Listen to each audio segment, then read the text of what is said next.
local people, important issues. CBS 10 WILM's weekly focus on the Lower Cape Fear region.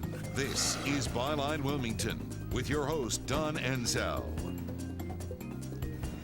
And a very good morning to you. Still dealing with a little bit of laryngitis, so don't let my voice be a distraction because we have an interesting topic and an equally interesting guest. There are some serious charges of corruption against the North Carolina State Bureau of Investigation, we know it as the SBI, along with some disturbing questions about the State Crime Lab.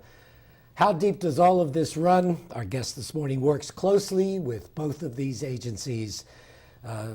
New Hanover, Pender County District Attorney Ben David is joining us this morning. Thanks for joining us, Mr. DA. Good to see you. Good morning, Don. It's great to be here. How surprised were you about these allegations of corruption against the SBI and the State Crime Lab? Well, it's very troubling, the things we heard. And the DAs in this state, I sit on the executive committee, we were the first in line to say, let's have a top-down review of this agency to ensure the integrity of the process. All right, give our viewers the connection that the local district attorneys in the state, like yourself, have to the State Attorney General and to the SBI. There are 43 elected district attorneys running the various 100 counties in districts.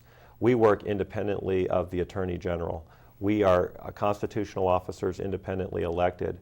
Having said that, we work closely with all law enforcement. One of our duties is to advise local law enforcement, and we use forensic labs in our search for the truth. That's what trials are. The State Crime Lab is a forensic lab? The State Crime Lab is under the Attorney General's office. The various field agents that go out there and assist the local agencies, whether that's in investigations or forensic testing, are under the Attorney General's office at the SBI. We work closely with them the way we do officers and sheriff's deputies on the street.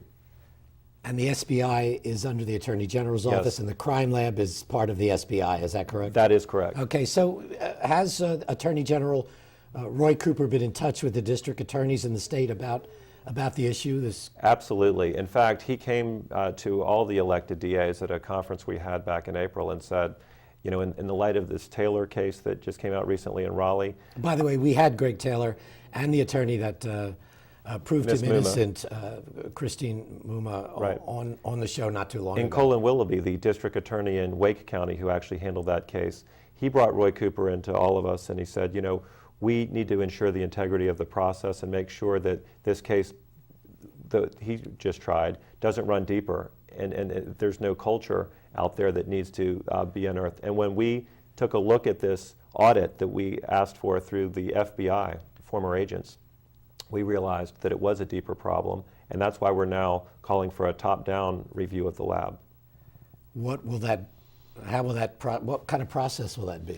Much like we've just talked about with the serology section, that is the blood testing section, we would advocate doing that for other sections in the lab, whether it's drug chemistry, whether it's ballistics, whether that's DNA and fingerprint analysis. What we are all about, Don, is ensuring the integrity of the process and making sure that the public has confidence in the test results that we are presenting in a courtroom, because investigations and trials must be searches for the truth. Let's talk about some of the issues that are at the center of this controversy. Sure.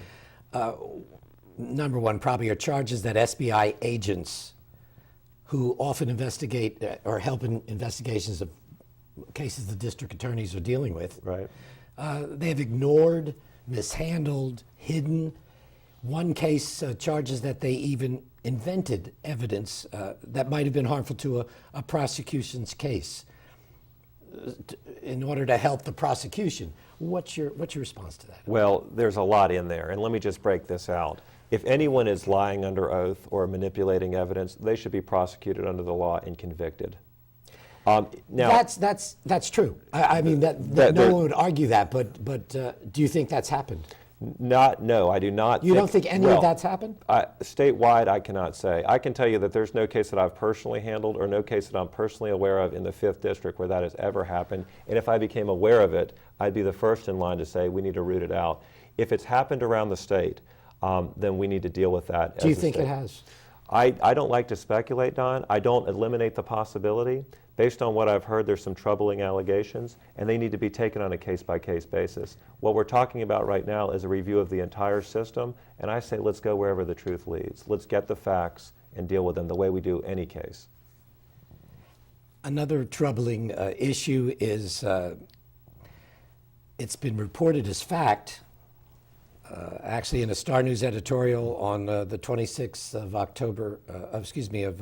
September, that the state crime lab personnel omitted key details or misrepresented evidence to make it easier for prosecutors to obtain convictions. Well, that's editorializing. I'd like to start with the facts.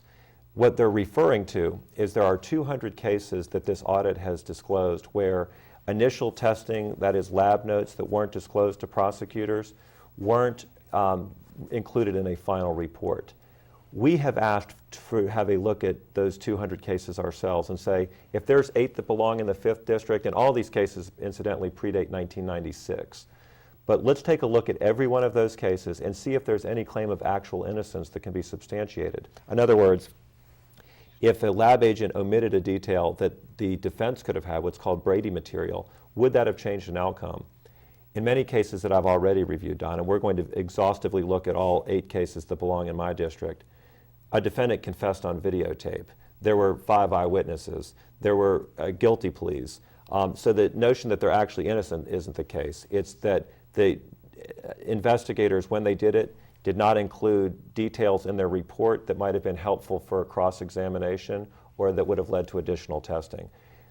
What I'm saying is there's a process that wasn't adhered to that should have been, but that doesn't mean that they were necessarily convicting innocent people. That may or may not be true, but what I think the public is concerned about is the culture. Right. And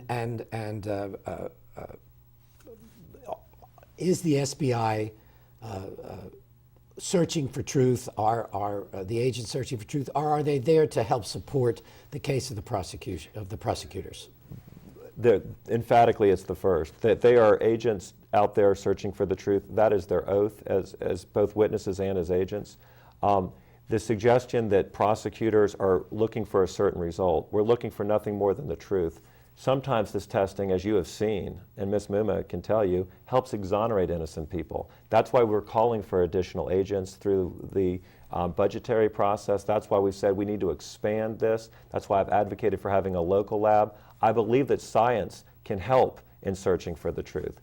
Prosecutors, I do not believe, are asking agents to manipulate testimony. I have never seen that, Don. And the suggestion that that's occurring, I want a specific case, and let's take a look at it. Because right now, it's a suggestion that's out there, and I think it's hurting the overall administration of justice because it undermines public confidence. We are going to lead the charge in making sure that this problem is dealt with. We are the advocates for justice. The prosecutors in North Carolina, the agents who are in charge of these cases, are the ones that are tasked with searching for the truth. And if any process has been manipulated, if any evidence has been hidden, we are the first in line to say, let's root it out and deal with it in a courtroom. Okay, we're going to take a break. We'll come back. Ben David, District Attorney, New Hanover and Pender Counties, is our guest. So we come back, we're going to talk about a training manual that the SBI uses to train their agents, and that's been suspended because of certain questions. We'll come back and talk about it. Stay with us.